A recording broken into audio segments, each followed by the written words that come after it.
My father announced that my sister would inherit the farm while I was standing 20 feet away, holding a paper cup of lemonade and a ribbon I had won for a pie I did not even want to enter. The crowd at the county fair clapped because they thought it was a sweet family moment. My mother smiled as if she had just handed down a blessing. My sister Kara lifted her chin like a queen being crowned. And I learned in front of half of Claiborne County that my place in my own family had apparently been erased. I am Lena Hart. I was 34 that summer, living in Cedar Ridge, Iowa, and working for a small land title company that spent its days tracing old property lines, easements, tax maps, and the quiet mistakes people buried in courthouse drawers. I did not know then that one folded map could bring my parents to my front door asking for mercy with the same mouths they had used to tell me I was never really meant to stay. The farm had been in our family for 3 generations, at least, according to my father. 87 acres of corn, soybeans, old oak windbreaks, and a white farmhouse with a porch that always leaned slightly to the left. My grandparents had lived there. My parents had raised Kara and me there. And every version of the family story said the same thing: the farm belonged to all of us in spirit, even if only one of us would someday own it. That one was never supposed to be me.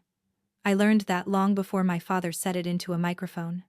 When I was little, I believed the farm loved me. I knew every low place in the south field where rainwater gathered, every plank in the barn that creaked louder than the others, every fence post my grandfather had repaired with his own hands. I used to sit beside him on the tailgate of his truck and listen while he pointed across the fields. He taught me how land held memory. He said a farm was not just dirt, it was proof of who had shown up when nobody was watching. Kara was different. She liked the farm when it looked good in photographs. She wore clean boots to pumpkin season and posted pictures beside hay bales with captions about country roots. She hated the smell of fertilizer, complained about early mornings, and once cried because a chicken brushed against her leg. But my parents called her the future of the place anyway, because Kara knew how to smile at people who mattered. I was the one who worked. I fed calves before school. I picked rocks from the north field after storms. I stayed home from birthday parties when a fence went down or a machine broke. When my father's back hurt, I drove the old tractor in circles until my hands buzzed and my shoulders burned. Nobody called that leadership, they called it helping out. My mother had a way of making unfair things sound noble. "You're the dependable one, Lena," she would say, whenever Kara was excused from something. "You understand sacrifice." It was supposed to be praise. For years I treated it like praise. I did not understand that in my family, dependable was another word for disposable. The first time I realized they had already chosen Kara over me, I was 17. I had been accepted into a community college program in agricultural mapping and land management. It was not glamorous, but it was exactly what I wanted. I had spent 2 years saving tips from the diner, hauling produce at the farmer's market, and doing bookkeeping for a neighbor's seed business. I thought my father would be proud when I showed him the acceptance letter. He read it at the kitchen table without looking at me. Then he folded it in half and said, "That kind of schooling is fine for people who don't have land to come back to." I remember standing there with my hands still smelling like diesel fuel from the morning chores. I asked him what he meant. He said the farm needed me. My mother quietly added that Kara had been accepted into a private business program in Des Moines, and the family could not afford to support both of us. Kara was sitting there in a new sweatshirt, scrolling through her phone, pretending not to hear. My father told me I should be proud to stay. He said blood came before ambition. He said people like me were the backbone of a family operation.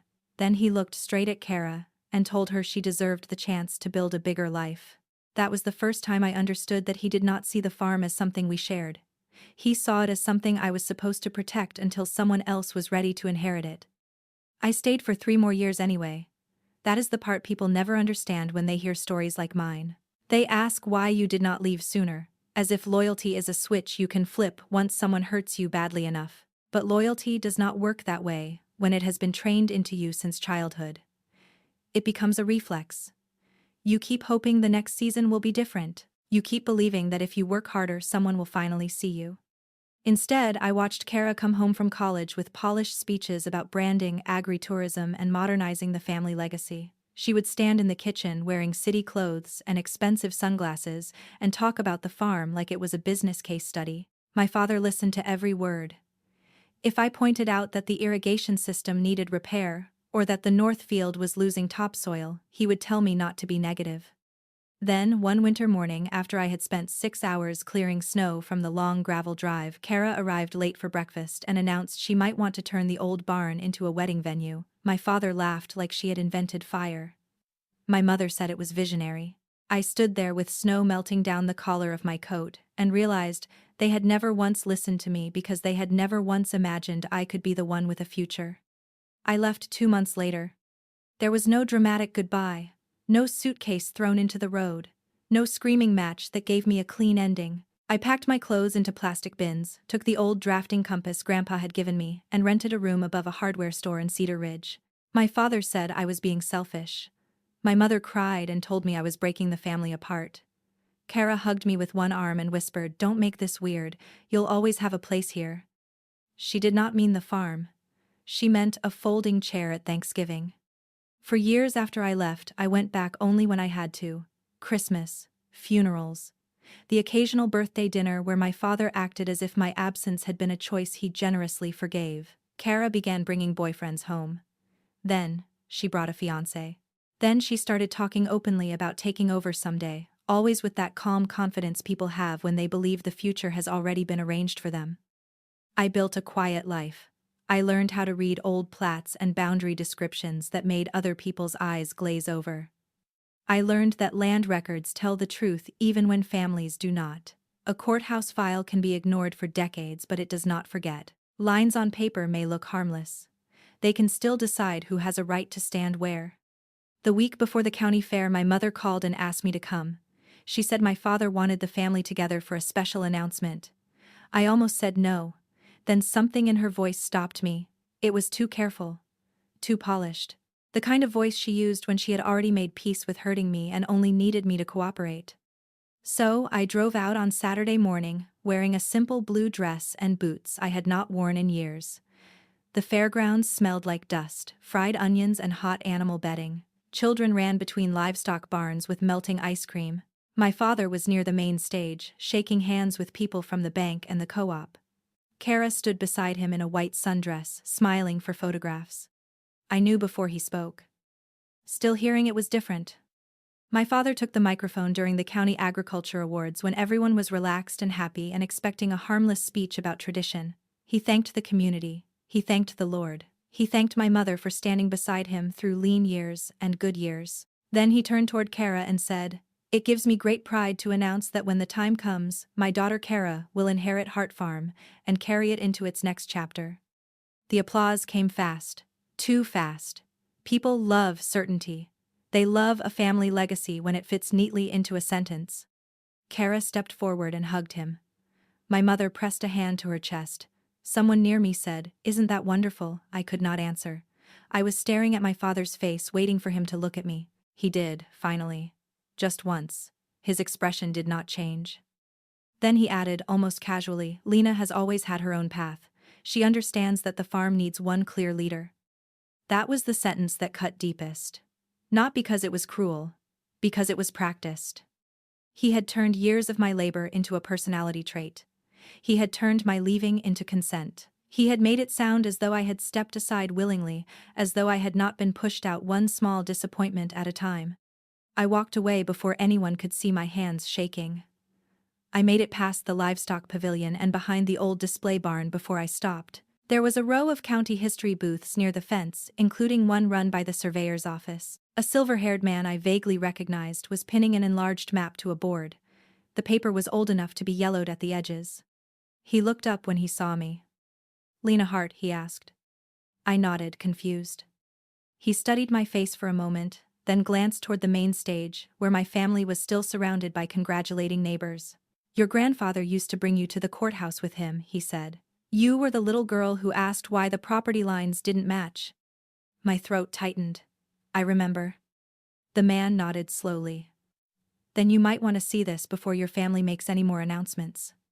He reached beneath the table and pulled out a rolled map tied with a faded green ribbon. And for the first time that day I understood that my father's speech might not have been the end of something. It might have been the beginning of the worst mistake he had ever made. The surveyor's name was Walter Briggs. He had been county surveyor for 32 years before retiring, which meant he had measured more fence lines, drainage easements, and disputed corners than most people in Claiborne County had arguments. He unrolled the map across the folding table with both hands, careful not to crease the paper. The title block said, Hart Family Tract, 1968. I recognized my grandfather's handwriting in the margin before Walter said a word. This was filed as a supplemental survey, Walter told me. Your grandfather requested it after the county widened Old Mill Road. He tapped the faded red line along the western edge. Most people only know about the 87 acres your father farms. But this survey recorded a separate 21-acre parcel on the north side. I stared at the paper. The north side of the farm had always been treated like part of the farm. It was where the old apple trees stood, where the small creek cut through the woods, where my grandfather taught me to fish with a cane pole when I was 8. It was also where I had spent most of my childhood hiding when the house felt too loud. Nobody had ever called it a separate parcel. Nobody had ever said it belonged to anyone else. Walter slid a photocopy beside the map. Your grandfather deeded that parcel to your grandmother in 1971. Then, after she passed, it transferred according to an affidavit of survivorship. The paperwork was never consolidated with the main farm. He paused, watching me absorb it. That matters because the parcel did not automatically become part of your father's property. My first instinct was to reject it. Not because I doubted the paper, but because I had spent my whole life being taught that the farm was one thing, one promise, one family legacy controlled by my father. I said my dad pays taxes on all of it. Walter nodded. He may have paid taxes. That does not mean he owns it. His voice was calm, almost gentle. Tax bills and ownership records are not the same thing. Then he reached into a weathered leather case and pulled out one more document. It was a copy of a handwritten letter notarized but never recorded as a deed. The signature at the bottom belonged to my grandmother, June Hart. I had not seen her handwriting since the year she died. My eyes stopped on the first line before I could breathe. To my granddaughter Lena, who knows this land better than anyone. The letter was short. Too short for the years it seemed to carry. My grandmother wrote that the north parcel was meant to remain separate from the business decisions and family pressures surrounding the main farm. She wrote that Grandpa had wanted me protected because I had given more of myself to the land than any child should be asked to give. And she wrote something that made my chest ache so sharply I had to grip the table. If they ever tell you that you do not belong here, remember, belonging is not something they get to vote on. I read that line 3 times. Then I looked up at Walter, and the fairground seemed suddenly too bright, too loud, too ordinary for what had just landed in my hands. A child shrieked near the rides. Someone announced the winner of a livestock competition over the loudspeaker. Across the gravel path I could still see my parents smiling beside Kara, as if their lives had just been secured by applause. Why didn't anyone tell me? I asked. Walter did not pretend to know. I don't know why families hide what they hide, he said. But I know your grandfather came in here more than once after your grandmother got sick. He asked about access rights. He asked whether the northern parcel could be sold without your consent. At the time, I thought he was just being cautious. I folded the copy of my grandmother's letter and held it against my chest. I wanted to march back to the stage, raise the map over my head, and ask my father exactly what he thought he was doing. But anger is loud when it first arrives. It makes you mistake movement for power. My grandfather had taught me better than that. So had every hard year after I left. I thanked Walter. I asked for copies of every document. I took photographs with my phone, including the parcel identification number, the survey stamp, the county filing notes, and the transfer history he had printed from the records office. Then I put everything in my purse and walked back toward my family with my face composed. My mother spotted me first. She was still glowing from the attention, wearing the pale yellow blouse she saved for public events. "There you are," she said, reaching for my arm. "We were wondering where you disappeared to." Her voice carried that gentle warning she used when she wanted me to behave. Around us, people were still congratulating Kara. My father stood near the ribbon display, looking pleased with himself. Kara tilted her head. "Did you hear Dad's announcement?" she asked. "I know it probably feels sudden, but it makes sense. I've been talking with him for months about what we can do with the property." She said property, not farm. That one word told me everything. She was already imagining it as an investment, a venue, a brand. She had not inherited anything yet, but she had begun spending it in her mind. "It was a big announcement," I said. My father's mouth tightened slightly. "You don't need to make a scene, Lena." I almost laughed. I had not said a single thing. That was how my family worked. My silence was always treated like a threat because they knew what it contained. I looked at him and said, "I'm not making a scene. I'm listening." His eyes narrowed. My mother quickly stepped between us, with a smile that looked painful around the edges. "We'll talk later," she said. "Today is Kara's day." That sentence followed me all the way back to Cedar Ridge. For the next 2 days, I worked like nothing had changed. I reviewed title reports. I answered phone calls. I helped a young couple understand why an old utility easement mattered before they bought their first house. But every time my office got quiet, I opened the scanned documents on my computer and read them again. The more I studied the map, the more questions surfaced. The North Parcel had its own legal description. It had its own tax account. It had never been merged into the farm's operating entity, and most important, the transfer after my grandmother's death was incomplete. The affidavit of survivorship listed my grandfather as the surviving owner, but there was no recorded transfer after his death. The last valid ownership record attached to the parcel was still in his name. My grandfather had died 6 years earlier. My father handled the estate. He told everyone the paperwork had been simple. "Nothing complicated," he said at the time. "Just keeping the farm together." I had believed him because grief makes you tired and because I had learned not to question the men in my family when they spoke about land. Now I knew something was missing. I called Walter on Tuesday evening. He answered on the second ring. "I was wondering when you'd call," he said. I asked whether there had been a will. He said he did not know, but he remembered my grandfather visiting an attorney in town named Marjorie Bell. "She handled several agricultural estates," he said. "Retired now. But her records may have gone to another firm." The next morning I used my lunch break to search public filings. By 4 o'clock I had found the successor firm. By 5 I was sitting in their waiting room beneath a framed photograph of a cornfield at sunset, wondering why every piece of my childhood had suddenly become a legal question. An attorney named Daniel Reeves met with me. He was younger than I expected, maybe early 40s, with a neat gray tie and the cautious expression of a man who knew family property disputes could turn decent people into strangers. I showed him the survey, the letter, and the ownership history. He read everything without interrupting. When he finally looked up, he said, "Your grandfather did leave instructions." My hands went cold. Daniel explained that his firm had inherited Marjorie Bell's files after she retired. He had located a sealed memorandum connected to the North Parcel, along with a copy of a testamentary document that had never been submitted during probate. The original was held in a secure archive because the estate file had been marked closed before anyone requested the supplemental materials. "Why would it be marked closed?" I asked. He hesitated. "Because the executor represented that all relevant assets had been disclosed." My father had been the executor. Daniel did not accuse him directly. Lawyers are careful with words, especially before they have every document. But I heard what he was saying. My father had closed Grandpa's estate while keeping the North Parcel out of it. Maybe he thought nobody would notice. Maybe he had assumed the land would remain invisible forever because I had left, and Kara did not care where the property lines were. The next day, Daniel retrieved the archive file. He placed a brown folder on the conference table and turned it toward me.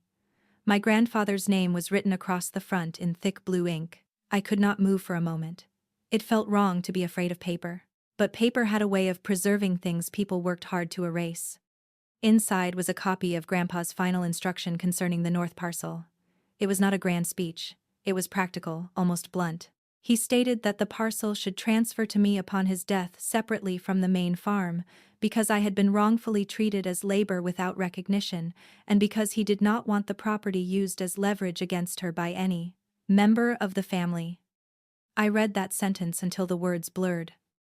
There was also a condition. The parcel included the only legal access road to the north pasture and the creek crossing used by the farm's machinery during harvest season. Grandpa had granted the main farm a limited access easement, but only as long as the owner of the main farm did not interfere with my ownership or attempt to force a sale. If that condition was violated, the access agreement could be challenged. My father's announcement at the county fair had not just been cruel, it had been careless. Kara's plans depended on expanding into the North Parcel. The wedding venue ideas, the event barn, the creekside cabins she had bragged about to people at the fair, all of it required land she did not own, land my father did not own. Land they had apparently spent years pretending did not exist. That evening, my mother called. Her voice was bright at first, too bright. She asked whether I had enjoyed the fair, whether I had seen the photos Kara posted online, whether I had spoken to Walter Briggs. The last question came out almost casually, but there was a pause after it, a small, frightened pause. Yes, I said. My mother went quiet. Then she said, "Your father is worried you may have gotten the wrong impression about some old paperwork." I sat at my kitchen table, staring at the copy of Grandpa's instruction under the warm light above the sink. Outside rain tapped softly against the window. For a moment I saw myself at 17 standing in that farmhouse kitchen, while they decided my future without asking me. "What impression should I have?" I asked. My mother exhaled slowly. "That property was always part of the farm, Lena. Your father has managed it for years. He has paid for it. He has maintained it. It would be unfair to suddenly act like you have a claim just because someone dug up an old map." There it was. Fairness. My family used that word when they wanted me to surrender something. I said Grandpa did not just leave a map. My mother's breath caught. "You spoke to a lawyer." I did not answer. She started crying then, not loudly, not dramatically. My mother's crying was always quieter than that. It was designed to make other people feel cruel for standing still.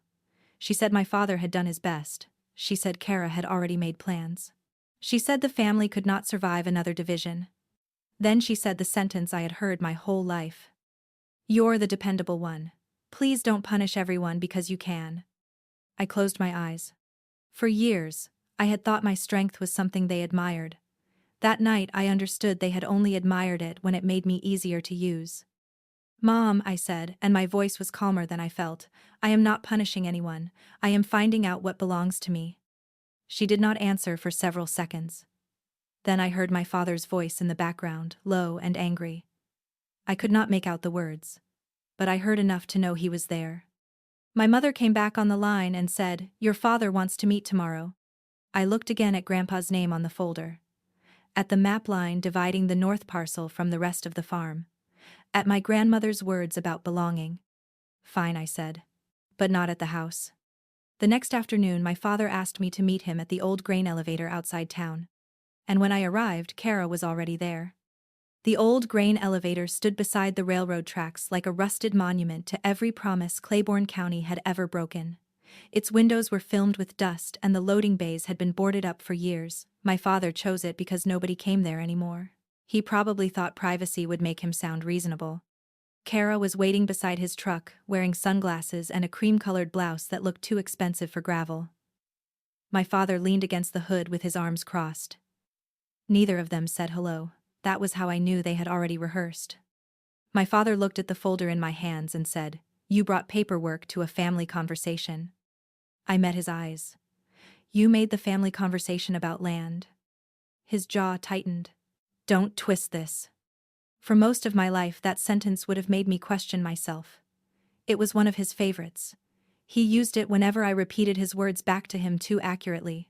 But I had spent enough years reading chains of title to understand one thing. Clearly people only call facts twisted when the facts stop serving them. Kara stepped forward first. Her voice was controlled but I could hear panic underneath it. "Lena, we can work something out. Dad didn't know every detail of Grandpa's old paperwork. Nobody was hiding anything from you." I looked at her. "You were making plans for cabins on the north pasture before you knew whether it was yours." Her mouth opened slightly. Then she glanced at Dad. That was answer enough. My father pushed away from the truck. "The north parcel has always been part of the farm. Your grandfather was old. He worried about things. He wrote notes. That does not mean he intended to split the property and destroy what he built."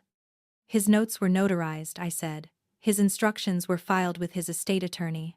And you were the executor who said every asset had been disclosed." For the first time, his face changed. Not guilt. Not exactly. It was the expression of a man who had been caught somewhere he believed he had permanent permission to stand. "I did what had to be done," he said.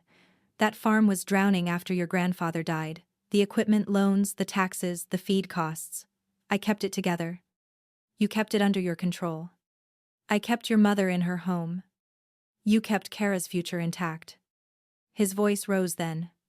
"And what did you do? You left." The words hit me because they were supposed to. He had been saving them for years. But I no longer heard them as an accusation.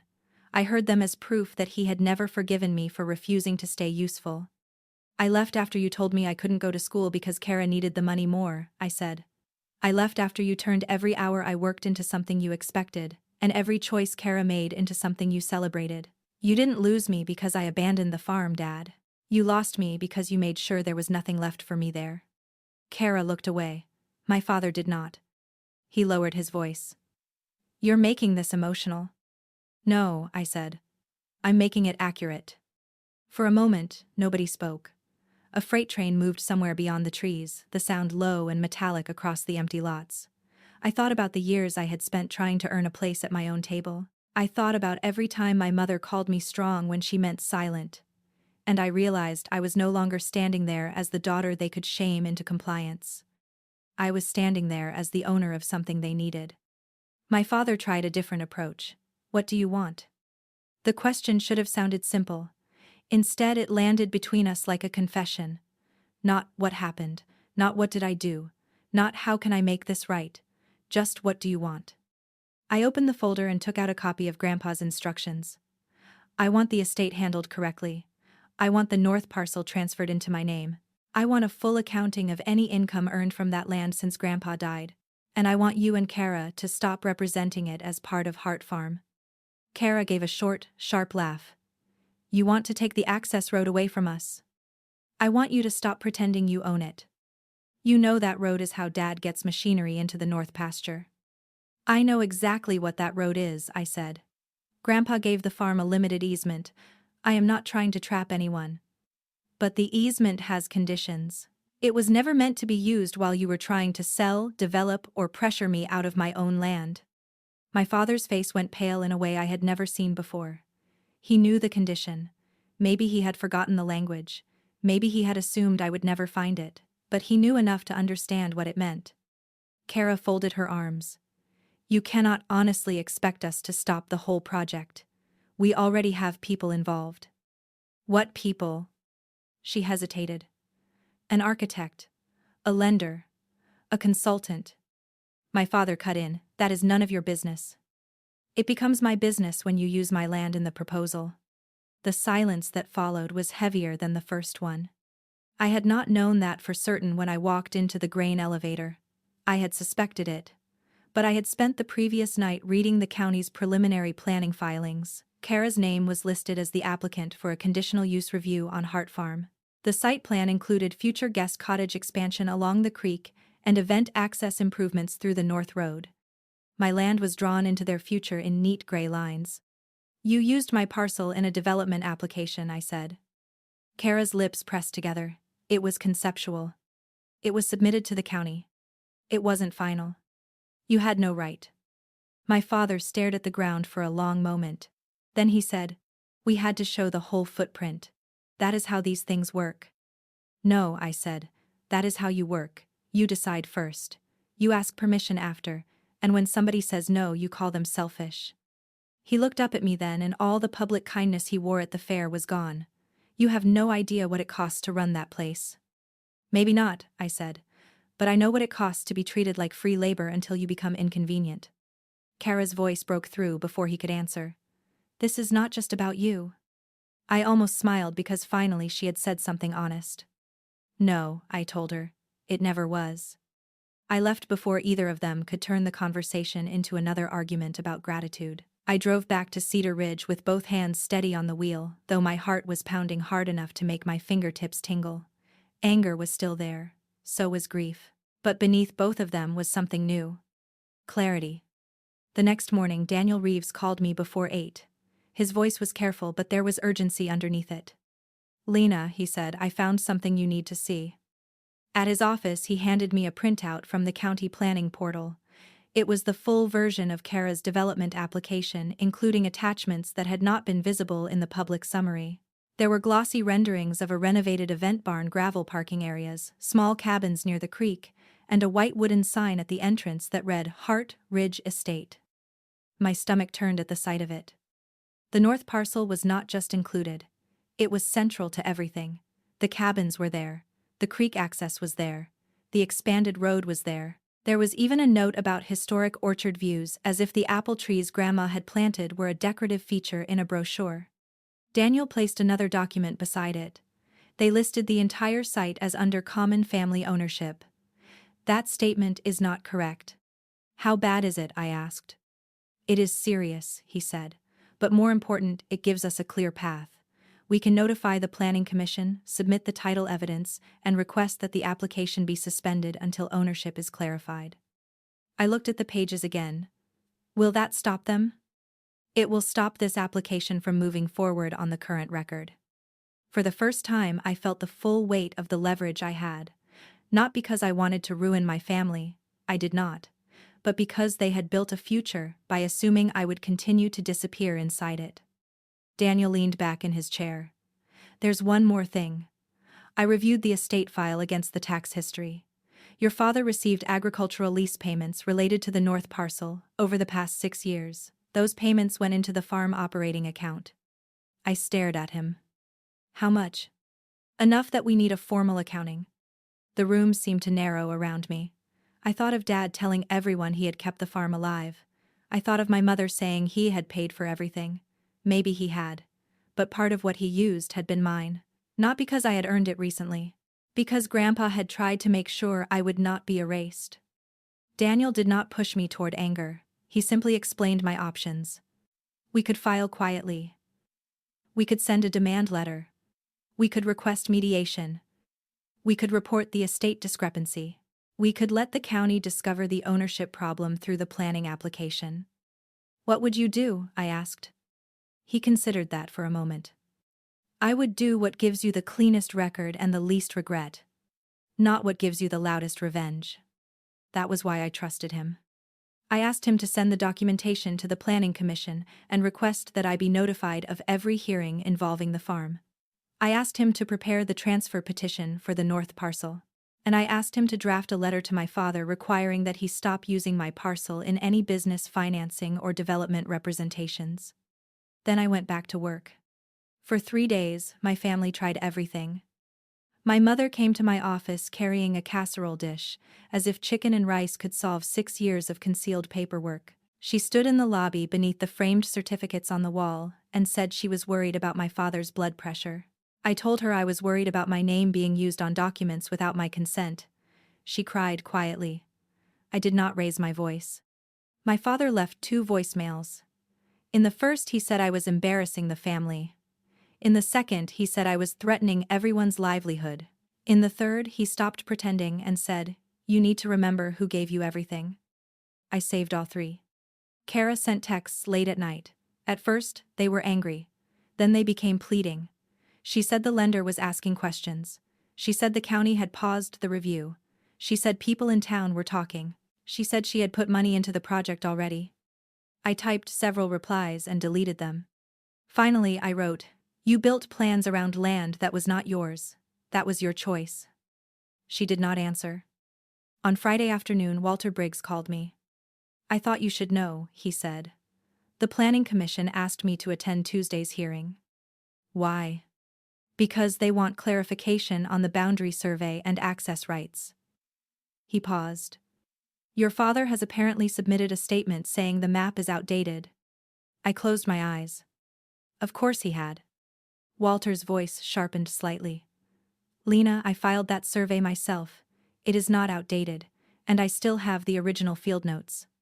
For a moment I could see the county fair all over again, my father at the microphone, Kara standing beside him, the applause rising around them while I stood near the edge of the crowd. He had believed a public announcement could turn a lie into a fact. Now he was going to try the same thing with a county board. I thanked Walter and hung up. Tuesday's hearing would be held in the same Fairgrounds Administration Hall where my father had made Kara's inheritance announcement. The building had folding chairs, fluorescent lights, and a raised platform for county officials. It was not a courtroom. It was not dramatic enough for television. But it was public. It was documented. And this time everyone who needed to hear the truth would be in the room. That night I took Grandpa's drafting compass from the shelf above my desk and set it beside the folder of records. The brass was scratched from years of use. I remembered his hands guiding mine when I was young, showing me how to make a clean circle on paper. Lines matter, he had told me. Not because they divide people. Because they tell you where you are allowed to stand. For the first time since the county fair, I slept without waking up angry. By Tuesday morning, my father still thought he could talk his way around the map. He had no idea Walter Briggs was bringing the original. The administration hall at the fairgrounds looked smaller than I remembered. Maybe that was because I had spent so many years making my parents larger in my mind than they really were. The room held 3 long rows of metal chairs, a raised table for the planning commission, a flag in one corner, and a coffee station that smelled burned before anyone had poured a cup. My father sat in the front row with Kara and my mother. He wore his good navy jacket, the one he used for church funerals and bank meetings. Kara had brought a leather portfolio and a stack of glossy renderings. My mother held her purse with both hands in her lap, as if she could keep the whole family from coming apart by gripping hard enough. When I walked in with Daniel, my father did not stand. He only looked at the folder under my arm. "You really came to do this," he said. I took the chair across the aisle from him. "You used my land in a county application." He leaned toward me, lowering his voice. "We can still handle this privately." "You had 6 years to handle it privately." Kara looked at me with red-rimmed eyes. "Lena, please." The lender froze everything. "The architect has bills. We had deposits down on materials. You don't understand what this is doing to us." I did understand. That was the problem. I understood what it felt like when somebody built a future using your labor, your money, your silence, or your name, then acted shocked when you refused to keep paying for it. The chairman called the meeting to order at 6 o'clock. The first few agenda items were ordinary: a storage shed variance, a fencing dispute, a request for a roadside produce stand. Then the clerk read the next application. Hart Ridge Estate Conditional Use Review. Kara sat straighter. My father adjusted his cuffs. For one strange second, they both looked like they still believed this was a meeting they could manage. The county planner summarized the proposal: renovation of an agricultural barn into an event venue, construction of guest cottages, improvements to a private access road, and expansion of parking near the creek. The language was dry, but every sentence carried a piece of my childhood inside it. The apple orchard, the creek bank, the north pasture, the old road Grandpa had driven down with me sitting beside him in the truck. Then the planner said, "Before this application can proceed, the commission needs clarification regarding ownership of the northern parcel and the legal status of the proposed access route." My father stood before anyone invited him to speak. "There's been confusion caused by old paperwork," he said. "The whole farm has been operated as one unit for decades. My father intended the property to stay together. My daughter Lena is misunderstanding some historical documents and using them to interfere with a family business." There it was again. The same old pattern. He did not deny the map. He made me the problem for reading it. Kara nodded beside him, her face tight with humiliation. My mother stared down at her hands. The chairman asked whether my father had documentation showing the north parcel belonged to the farm operating entity. Dad handed over a binder. I recognized the kind immediately: tax records, equipment insurance, crop schedules, maintenance invoices. Proof that he had used the land. Not proof that he owned it. The planner turned the pages slowly. Then he asked, "Do you have a recorded deed or completed estate transfer?" My father's mouth opened, closed, opened again. "We have always treated it as ours," he said. No one in the room moved. The quiet after that sentence was almost worse than shouting. Then Walter Briggs walked in, carrying a long black tube beneath one arm. He was 80 now, but he still moved with the patient steadiness of someone who had spent his life trusting measurements more than opinions. He nodded to the planning commission, then to me. My father watched him with the expression of a man seeing a storm form over a field he had already planted. Walter placed the tube on the front table and pulled out the original survey map. The paper was larger than I expected. Its corners were softened with age, but the lines were clean. Walter carefully unrolled it beneath the overhead light. The north parcel appeared exactly as it had in the copy he first showed me at the fair: 21 acres, distinct boundaries, a separate parcel number, and a labeled access easement, crossing the southern edge. The commissioner closest to the map leaned forward. Walter spoke in a calm, clear voice. "This survey was completed in 1968, amended in 1971, after the road widening, and filed with Claiborne County. The north parcel was never merged into the primary Hart Farm tract. Field markers were placed at each corner. I personally inspected 2 of them last week. They remain in place. My father tried to interrupt. That map is 50 years old. Walter turned to him. The age of a survey does not erase a boundary, especially when nobody has filed a lawful consolidation transfer or correction. My mother made a small sound beside Kara. Not a cry. More like a breath leaving someone who had been holding it too long. Walter continued. He pointed to the access road. The farm was granted limited seasonal access through this parcel. It was never granted development rights, construction rights, or authority to represent this land as part of a commercial project without the owner's consent. Kara's portfolio slid from her lap and hit the floor. The sound was soft, but everyone heard it. Daniel stood next. He submitted the estate memorandum, my grandfather's instruction, the affidavit history, and the title records showing that the north parcel had never been transferred through probate. He explained that I had filed a petition to correct the estate record and formally establish my ownership as the intended beneficiary. Then he placed one more document on the table. This is a copy of the applicant's development proposal, he said. It identifies the entire site as under common family ownership and includes planned cottages, access improvements, and commercial use areas on the disputed parcel. The chairman looked at the drawing. Then he looked at my father. "Did you authorize this statement?" he asked. My father's face had gone gray. He did not answer right away. That was the first honest thing he had done all evening. He had no sentence polished enough to stand in front of the map. Finally, he said, "Kara handled the application." Kara turned toward him so fast her chair scraped the floor. "You told me it was all part of the farm."